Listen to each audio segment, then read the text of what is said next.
السلام عليكم ورحمة الله وبركاته. مرحبا بكم كالعادة في فيديو جديد.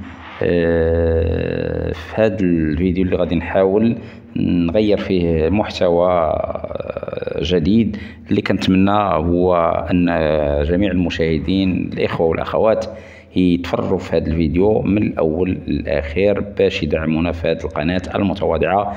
مرة أخرى الشكر الجزيل للإخوة والأخوات اللي دائما كيدعمونا بالتعليقات ولو بكلمة بسيطة، وأيضا بمشاركة هذا الفيديو مع الأصدقاء ديالكم في جميع منصات التواصل الاجتماعي، في الواتساب، في الانستغرام، في الفيسبوك. وهذه المشاركة مع الأصدقاء كتعطينا واحد تحفيز معنوي، خاصة أن الفيديو كيشاهدوه العديد من المشاهدين الجدد اللي دائما أذكرهم بالضغط على زر الاشتراك ووضع علامة الإعجاب وواحد تعليق بسيط كما قلت لكم في الأول. بفضل علامة الإعجاب الفيديو كيحقق واحد المشاهدات كبيرة، هذا الشيء اللي كنتمناه من الإخوة.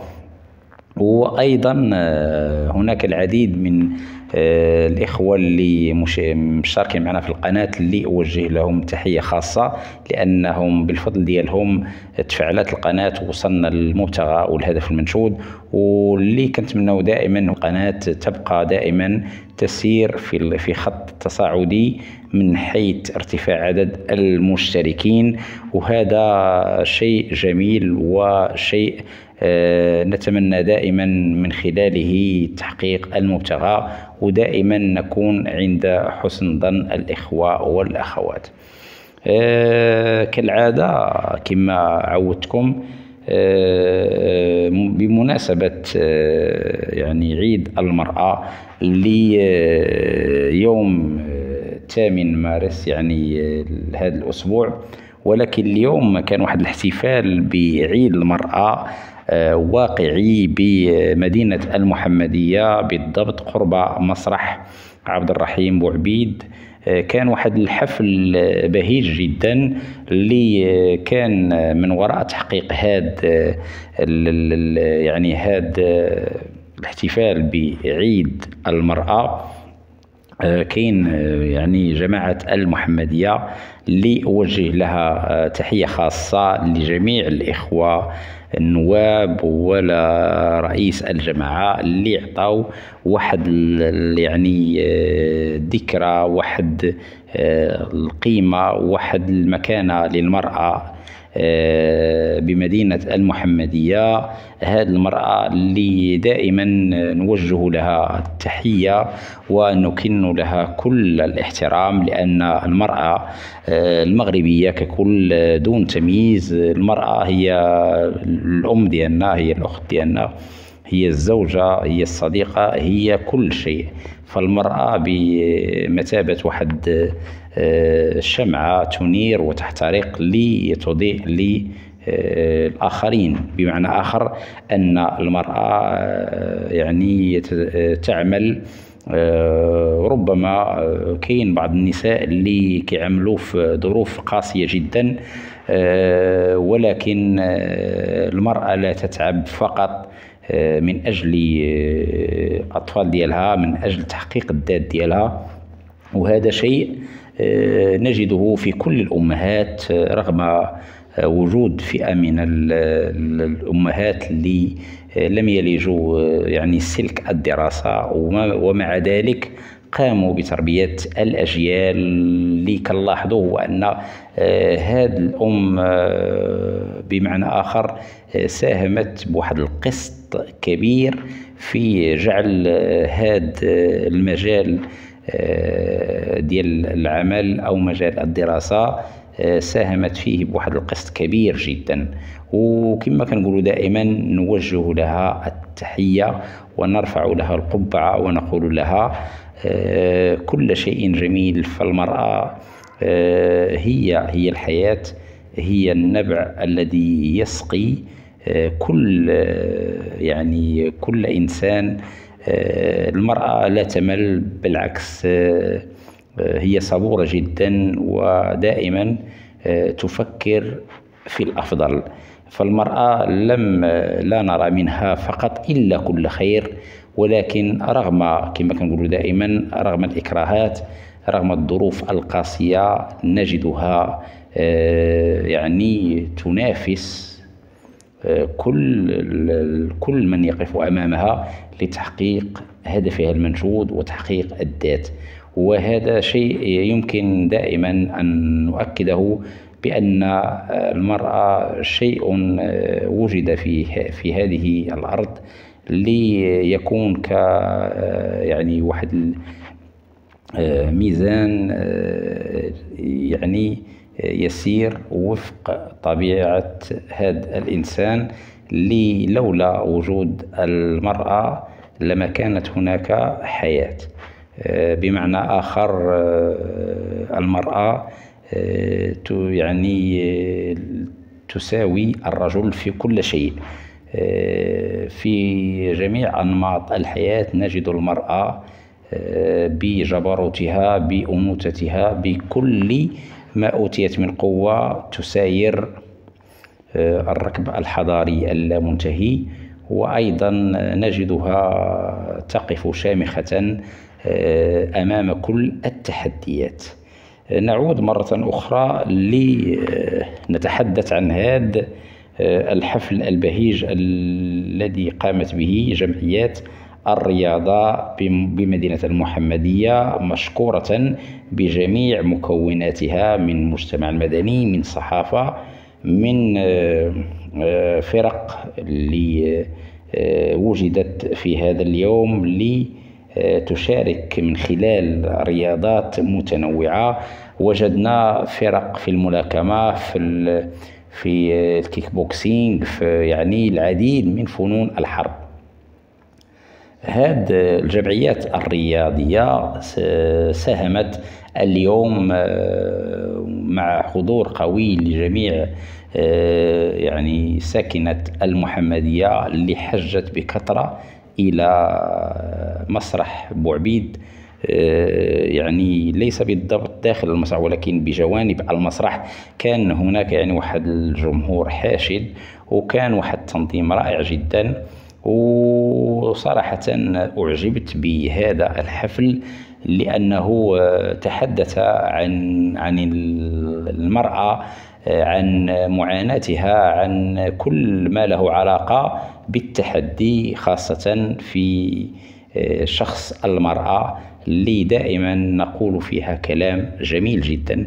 لأن المرأة كما كنقولوا دائما هي كل شيء جميل، هي كل التحديات، كل ما يتحقق لجعل المجتمعات تتطور يعود أساسا إلى المرأة.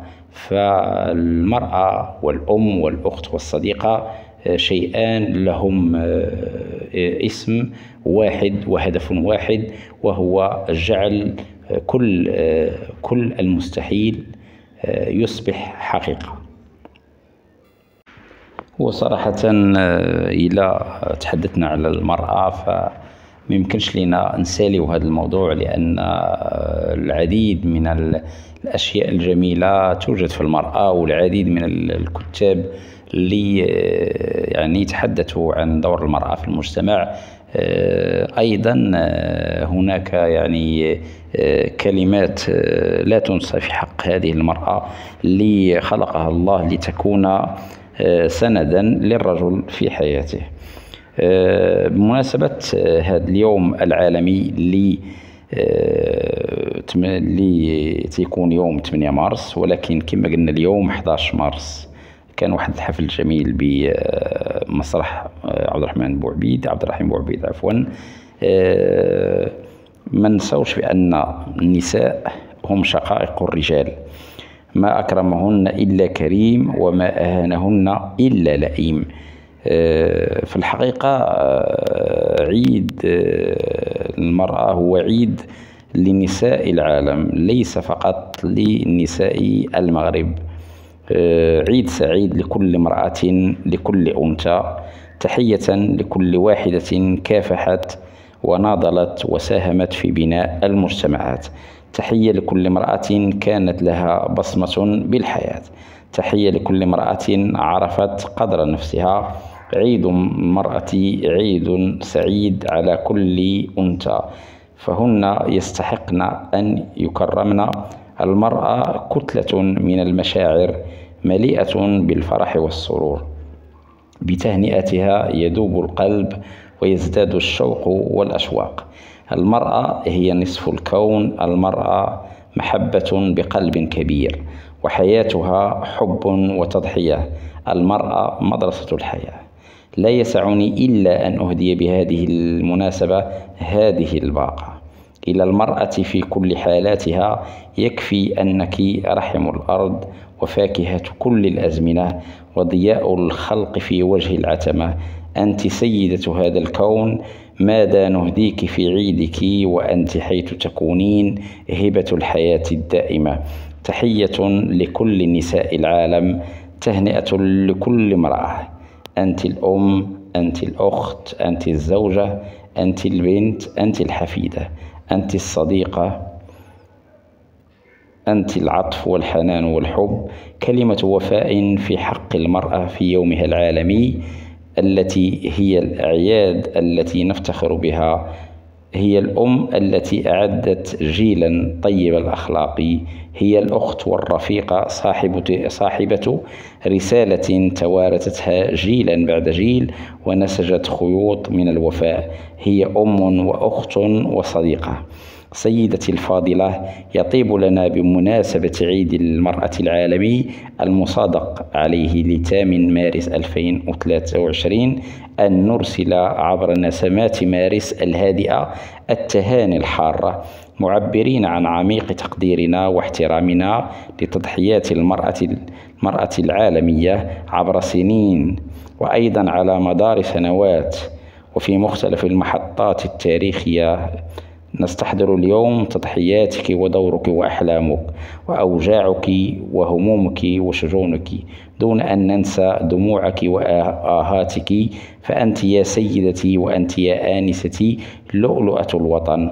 فلا حياة دونك، لا أمل دونك، لا ضحكة دونك.